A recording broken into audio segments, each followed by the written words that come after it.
By far, the biggest objection people raise against mainline Protestantism is, I have kids, I can't raise my kids in that environment. Now, I know that this is sort of becoming a meme at this point because it seems like a lot of people from offshoot denominations, conservative evangelicalism, they don't really know what to say about a lot of the arguments that we make, so it seems like they kind of retreat into this sort of what some would call an argument from emotion fallacy.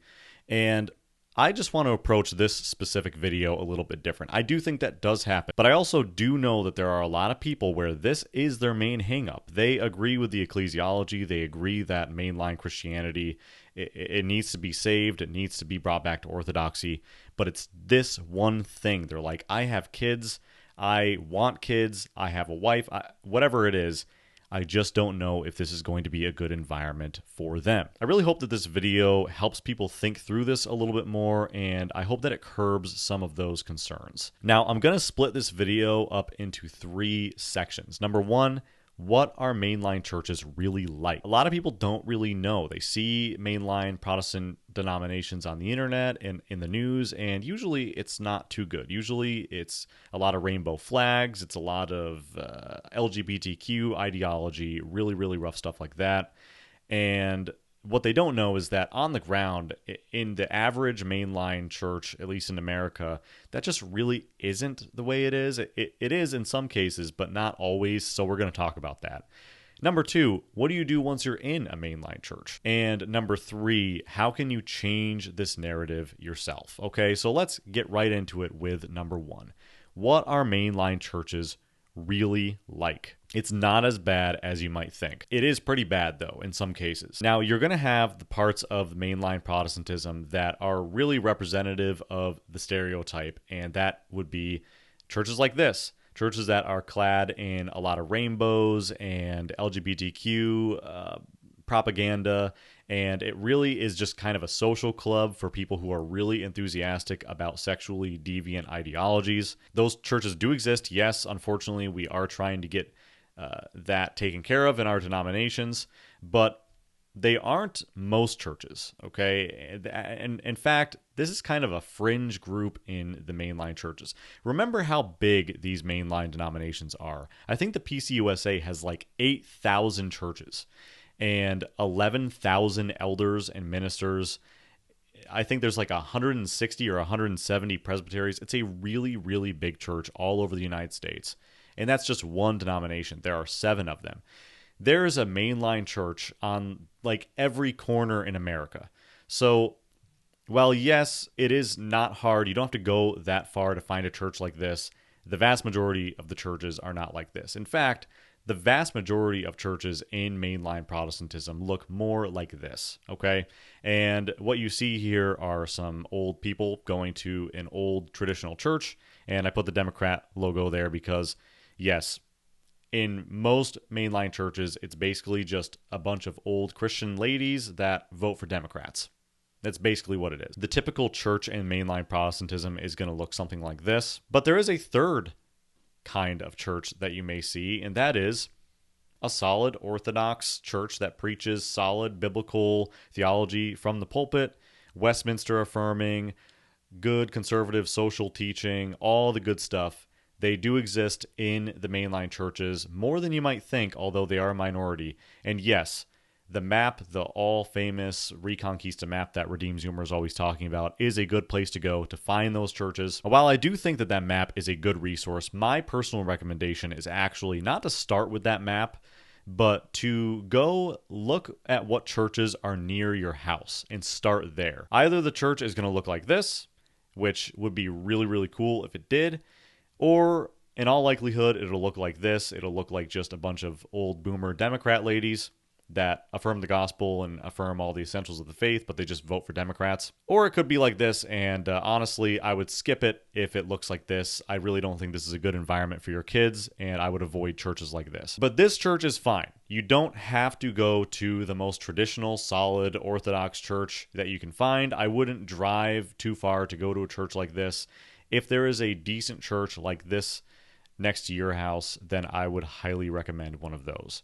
And honestly, this is pretty much what my church is. They all are just trying to please God. They're definitely not leftist ideologues like some places like this one is. And again, I would avoid churches like this. What I would say is do your research. When you're looking at what church to go to, don't just walk into whatever church. Look at the online presence of the church. Look at how they show themselves on Facebook. Honestly, if it looks like this, it probably is exactly like this. And let me just say, I personally bit the bullet and went to a more liberal church myself because I want to go to the church that's in my community. I think that's a good thing if you can do that. But there's nothing wrong with saying, I really just want to go to the best church for my family. There's nothing wrong with looking at that Reconquista map and trying to pick the most conservative one near you. Okay, what do you do once you're in a mainline church? And I think maybe a lot of you are expecting me to give you all sorts of strategy, a 10-point presentation on how to get the best results as a parent in the mainline church. And really, all I'm going to tell you is do your job. When you look at Scripture and how Scripture prescribes and describes faithful child rearing, it really comes down to the faithfulness of the parents and the consistency of the parents for the child to be blessed with the faithfulness of God. And you see that all throughout the Old Testament and the New. It does not say anything about the child's priest or pastor or elder or bishop or denomination or church that they're in. It doesn't say anything like that. It doesn't say anything about what people they're around. All it really talks about is the child's parents, or at least mainly what it talks about in regards to God blessing the child with faith is through the faithfulness of their parents. I get a lot of comments on my videos about, you don't know what you're doing, you're making a big mistake, your children are going to go apostate, your children are going to learn all these terrible sexually deviant ideologies. And what I would say to those people is, this is a really telling lack of faith. I baptized my children because I know that through that baptism, through the faithfulness of their father and their mother, God will preserve them and bless them with faith. Now, of course, that doesn't mean I don't do anything. That means I have an all the more important job. I want to faithfully and consistently catechize my children. I teach my children the Westminster Shorter Catechism. My 6-year-old daughter, my oldest, has memorized the first 10 questions and answers of the Westminster Shorter Catechism. That's 10 really, really important essential doctrines of the Christian faith that she has memorized. Now, can she teach a college lecture on it? No, but she does have them memorized. She has the grammar and the vocabulary of very good, sound Christian doctrine right in her mind. And that's really the best gift I can give her. Another thing that I try to do, I want to be more consistent with this, is I do family worship. And this is a really, really good practice. Now, it doesn't necessarily say in Scripture that you need to be doing this family worship service with your family every dinner time, but it is just practically speaking, anecdotally the case that if you do family worship with your children, you are just engaging with them on a spiritual level on a regular basis, and you actually have a time set aside for it.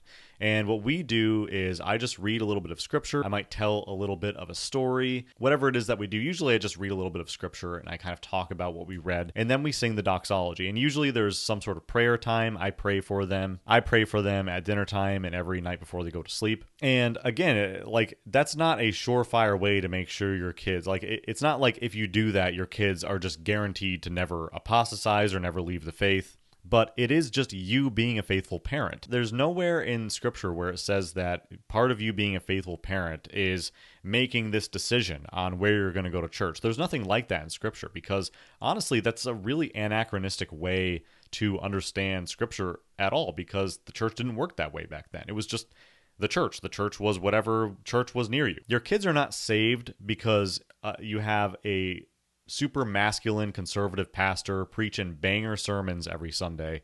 Your kids aren't saved because of some Sunday school teacher that teaches them really good theology or something. They're not saved by elders or a denomination or anything like that. Your kids are blessed by God through the faithfulness of you, their parents. That is the primary and most normative way that God blesses children. All this to say, you might be in a congregation where you hear some problematic things. There might be kind of a lukewarm version of the gospel being preached every Sunday. But that's not going to cause your kids to apostatize. And your kids just being around problematic or false teaching, that's not automatically going to drag them into the pits of hell as long as you are being a faithful mom or dad. I think it's really sad that people have this mindset that if you have your kids even around this stuff, they're just gonna walk right into the pits of hell. It's not true. Just have a little bit of faith in God's faithfulness through you, through your faith on your children. Now, section 3 of this video is how you can change the narrative. There seems to be this idea of liberalism that it has this property that no other ideology, nothing else in this world has. Only liberalism has this property, and that is that it's just impossible to fight off. Once it gets into something, once it gets into your mind or gets into an institution, or once your kids are around it, that's it. They're just going to be liberal. They're going to apostatize. They're going to be sexual deviants. They're going to turn into trans furries or something like that. It's a complete and utter lie. You can be around liberalism and you can, just be a conservative. You can just be like, well, I think that's a bunch of bullcrap, and you can just be a conservative. And you can teach your kids conservative values, and you can teach your kids Orthodox Christianity. It's not like liberalism has this property that no other ideology, no other heresy has had, that once it's on something, it's just indelible. It cannot be removed. I think that is a little bit of a presupposition that a lot of people that make this argument and this objection are working from. And I personally made that mistake as well. You can change this narrative by saying, no, I can bring my kids can be around liberal people. They can hear problematic teaching, and God will preserve them, because God has given them a faithful, Bible-believing parent, faithful, Bible-believing mom or dad, and through me, through my faithfulness, God will do an incredible work. He will preserve my children. He will make sure that they grow and are trained in the fear and admonition of the Lord. So take your children to a mainline church. Take them to a moderate, lukewarm mainline church. Let them see you do it. Let them see you raise your children in a godly way. Let them see you teach them, rear them, train them, show them Christ, point them to Christ in every little thing you do. And believe me, you will affect not just your kids, but you'll affect everyone around you. I'm really grateful that you stuck around and watched this video. I hope that you have yourself a wonderful week. God bless you. Have a nice day.